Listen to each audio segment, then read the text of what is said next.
In average, the fingerprint tips area is about around 48 pixels. However, currently on the site you have on 36 pixel only. Why is that important?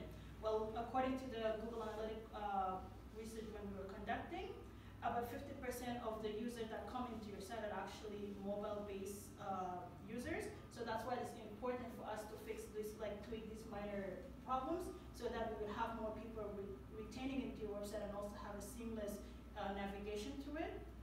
And the next part is the HTML status codes. Basically what this means, have you ever gone into a website where you land into the home page and then you receive a 404 not found error, basically like an empty page because the page is no longer there? The thing that we can correct it is we can add the 301 redirect error. Basically, if there are pages that has similar content, then we can put that message on there and then lead them into a new page, because we want people to continue on being on the website and also engage with other contents within the site. Because if we haven't done that, most likely there's somebody who saw the 401 error page, they're more likely to bounce out of the page, and Google doesn't like when you are on the, when you have a lot of high bounce rate. So that's why, to avoid that, we're using the 301 redirect.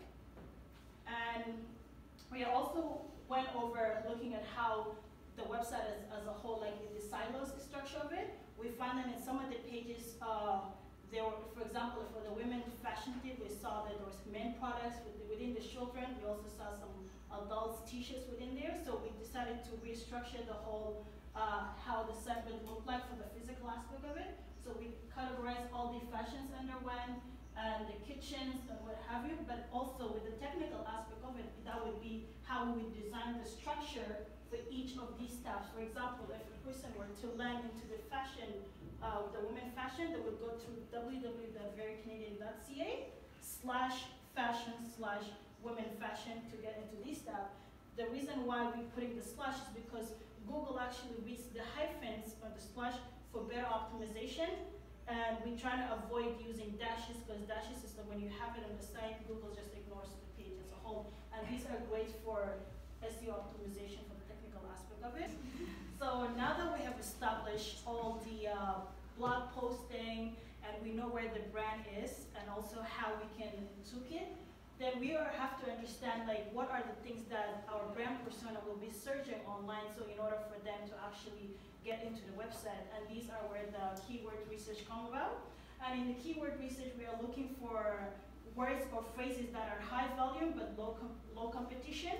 So things like made in Canada, Canadian products, only in Canada, Canadian clothing brands. So these are things that our brand persona, Sophia, would be Googling it, and if we were able to implement this in our URL structure as well as in the blog post, so the website will be able to rank in the first page of the Google, or will be like one of the first ones. So that's why it's very important for us to understand that the keyword research is very important, and we do have a couple of more other keywords that you're going to be receiving with the final product. But however, these are just as simple as to why we kind of focus on creating blog content and targeting product specific with keywords.